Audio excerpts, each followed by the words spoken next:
Mireu, hi ha una imatge, i us ho explico amb tota sinceritat, que encara no aconsegueixo treure'm del cap, i és que aquest estiu, com sabeu, a l'oest d'Espanya ha hagut uns incendis que han durat dies i dies i setmanes. Un d'aquests incendis, a Cabeza de Manzaneda, estava al costat de la meva casa de la infància. Veure una muntanya sencera cremar amb el foc avançant a cada segon és una imatge bastant impactant i que m'ha fet pensar durant molt temps. I una pregunta que m'està intentant preguntar tota l'estona és què coi estic fent amb la meva vida?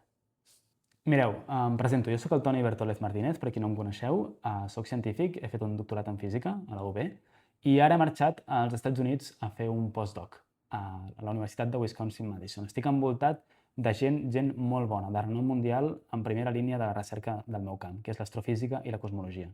O sigui que una síndrome de l'impostor que flipes. I també porto fent comunicació científica a les xarxes ara ja fa uns 5 anys, però el que passa és que de gent que expliqui ciència a les xarxes en català, ara mateix ja n'hi ha molta i de molt bona i que ho fa molt millor del que ho estic fent jo ara. En conseqüència, parlar de forats negres, parlar de divulgació pura, ja no em ve de gust. Vull fer una altra cosa. A les xarxes socials que ens estan envoltant, diguem que ja no hi ha molt lloc per a l'esperit crític. 10 segons i cap al següent vídeo.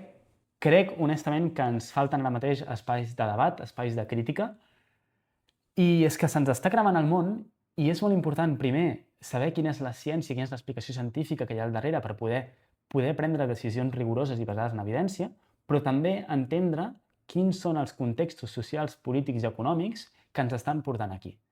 Per això, el que faig avui és evolucionar del buit del tot i convertir-lo en debat.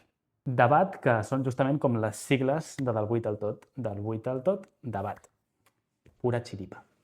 Seguiré parlant de ciència bàsica, seguiré parlant de divulgació pura, però també vull començar a parlar de com la ciència és atravessada per altres contextos socials, econòmics i polítics.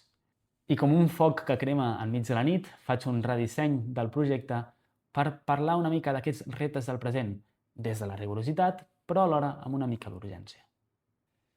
Seguiré creant contingut en xarxes socials com aquestes, però en un moment en què aquestes plataformes estan en mans dels més poderosos i tenim molt poc control sobre el que hi passa dintre, crec que la passa endavant és fer una passa enrere. Per recuperar el control i la propietat sobre el meu contingut i les meves dades, el que he fet és crear una pàgina web, el qual és una cosa una mica 2000era, no pensava mai que estaria fent això.